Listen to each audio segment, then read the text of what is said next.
Olá, cá estou eu novamente para mais um dos nossos vídeos semanais. Desta vez vou falar-te daquilo que eu considero como sendo um dos maiores segredos para a produtividade.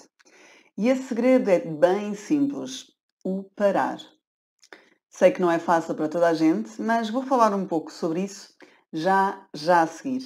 Já sabes, se quiseres saber mais, é continuares o vídeo ou então seguires o link. Até já!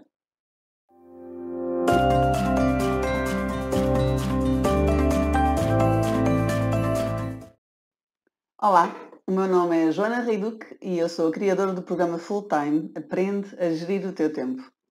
E cá estou novamente para mais um vídeo da semana.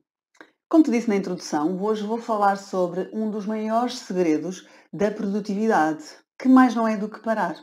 Aliás, vou-te dar 5 estratégias que te vão ajudar a parar, efetivamente, a descansar. Mas antes disso, deixa-me falar-te um pouco sobre esta questão de parar.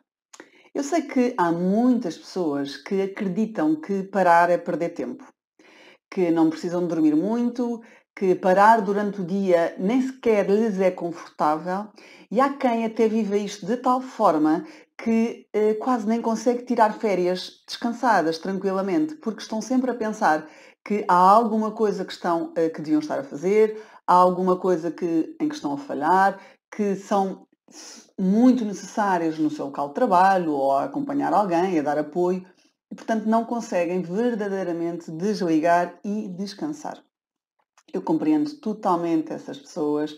Eu própria já pensei assim. Apesar de eu achar que sempre geri bem o meu tempo, sempre fiz muitas coisas, na realidade houve um período da minha vida em que eu corria atrás do tempo no sentido de tentar fazer mais e mais e mais coisas. A diferença é que eu não parava. Não parava porque eu achava que parar era perder tempo. Eu achava que até dormir, imagina, que dormir era perder tempo. Hum, esta corrida desenfreada para aproveitar qualquer minuto, na verdade, leva-nos a um estado em que nós nem sabemos parar. E isto desgasta-nos, e a consequência de tu não parares é que, por um lado, não vais conseguir restabelecer a tua energia, e eu até te digo mais. Existem estudos que indicam que se nós não dormirmos, por exemplo, à noite horas suficientes, a determinada altura, com o passar do tempo, estamos a provocar no nosso cérebro lesões cerebrais à semelhança de uma doença mental degenerativa, por exemplo. Existem ainda outros estudos que dizem que durante a noite nós limpamos algumas das proteínas que nos fazem mal ao cérebro, nomeadamente uma das proteínas que está associada à doença de Alzheimer. E é durante a noite que isso acontece, essa limpeza, essa purificação cerebral. E se nós não dormirmos número de horas suficiente, o que vai acontecer é que essa proteína não vai ser limpa, ser eliminada devidamente e poderá causar aqui algum maior índice de doença de Alzheimer mais tarde.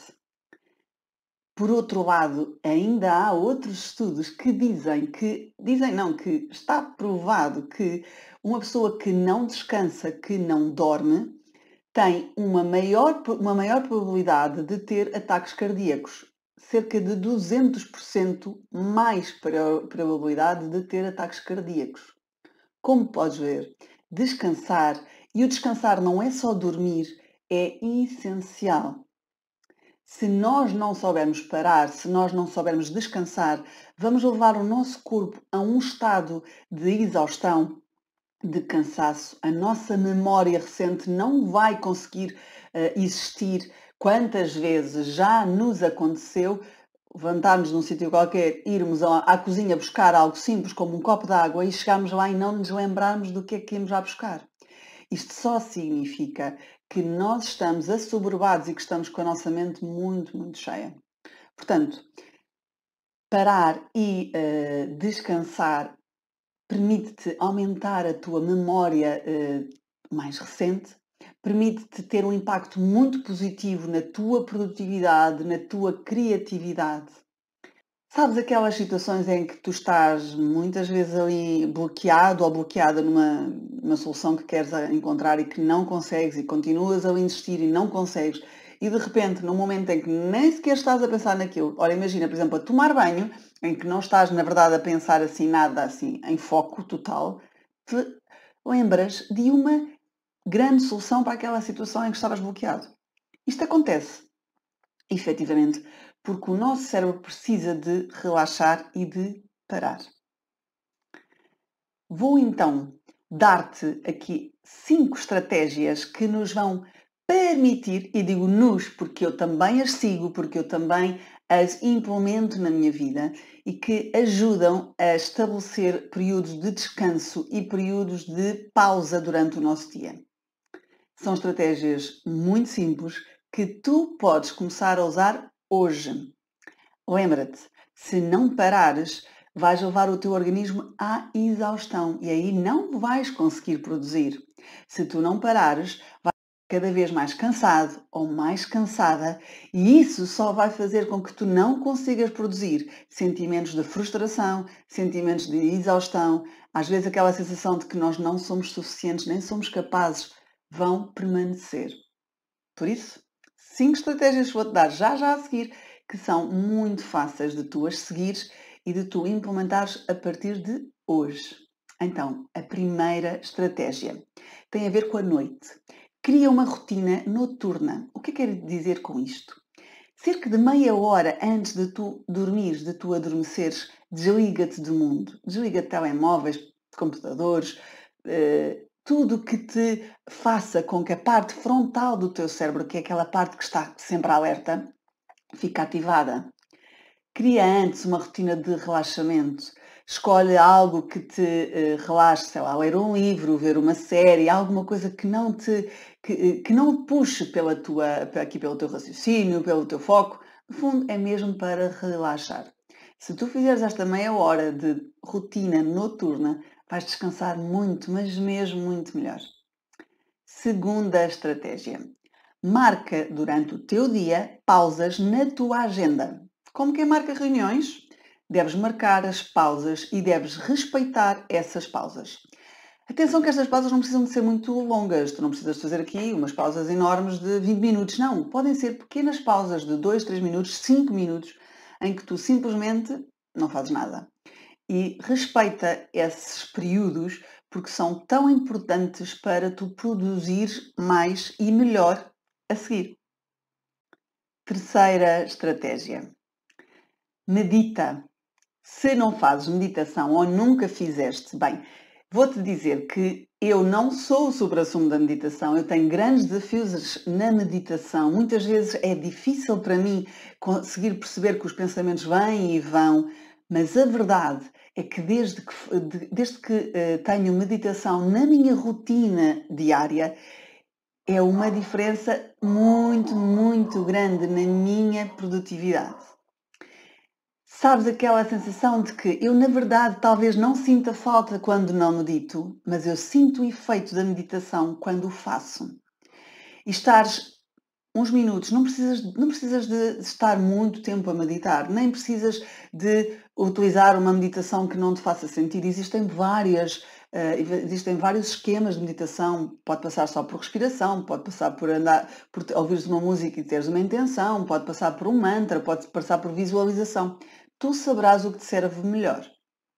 Para mim, nem todas as meditações servem, mas na realidade a meditação é um período em que eu estou centrada em mim e eu, ainda que os pensamentos venham e vão, eu estou centrada em mim e consigo baixar o meu nível energético e consigo verdadeiramente relaxar. Portanto, descobre qual o tempo ideal para ti, mas faz, nem que seja devagarinho, umas respirações, procura sobre o assunto, meditação. Eu mais tarde irei fazer também um vídeo sobre isso, apesar de não ser supra-sumo, mas a verdade é que eu sinto na pele o efeito e sei quais é que são os desafios para mim. Portanto, um dia destes partilho contigo também isso. Quarta estratégia. Marca reuniões contigo. Mesmo, pode ser, por exemplo, para meditar ou para outra coisa qualquer, mas marca um período por dia pequeno em que tu estás apenas e inteiramente dedicado a ti. Porque se tu te restabeleceres como pessoa, vais ser muito melhor profissional, mãe, pai, irmã, mulher, marido, o que for. Vais, só se te tratares de ti, se te cuidares, se te mimares, poderás ter energia para fazer mais e melhor pelos outros, sejam eles quem forem. E a quinta estratégia é tão simples como tem uma hora de almoço. A hora de almoço muitas vezes passa a correr, nós nem sequer temos uma hora completa, às vezes até comemos em pé, outras vezes comemos assim meio, quase que engolimos sem mastigar. Pois aqui a estratégia é tão simples como teres efetivamente uma hora de almoço para usufruires da tua refeição. Sente os sabores do que estás a comer. Sente a mastigação. Fica atento ou atenta a todo o processo da refeição e usufrui desse bocadinho, porque isso é um bocadinho em que tu estabeleces ali uma pausa e que te vai dar mais energia para o dia, para o resto do dia, para a tarde. Óbvio que tu até me podes dizer, eu a seguir ao almoço fico com uma soneira horrível. Isto tem a ver com o que é que tu comes, ok? Com a quantidade. Portanto, óbvio que logo a seguir existe aquela tendência, se nós comemos muito, ou se comemos, se calhar, alimentos mais hidratos de carbono, a verdade é que temos ali um período em que estamos um bocadinho mais moles, mas se nós nos alimentarmos como deve ser, usufruirmos daquele período, não precisas estar a comer durante uma hora, mas deves parar durante aquele período para estabelecer então uma rotina e um ritual para a tarde com mais energia e mais força. Bem, implementa estes todos ou alguns destas dicas, destas estratégias. Partilha comigo qual o efeito que tem, se tens algum desafio nesta questão de parar, porque é muito importante que tu entendas que é preferível tu decidires parar do que a vida te obrigar a parar, porque é muito mais difícil. Bem, espero-te no próximo vídeo, na próxima semana. Entretanto, segue-me por aí. Até breve.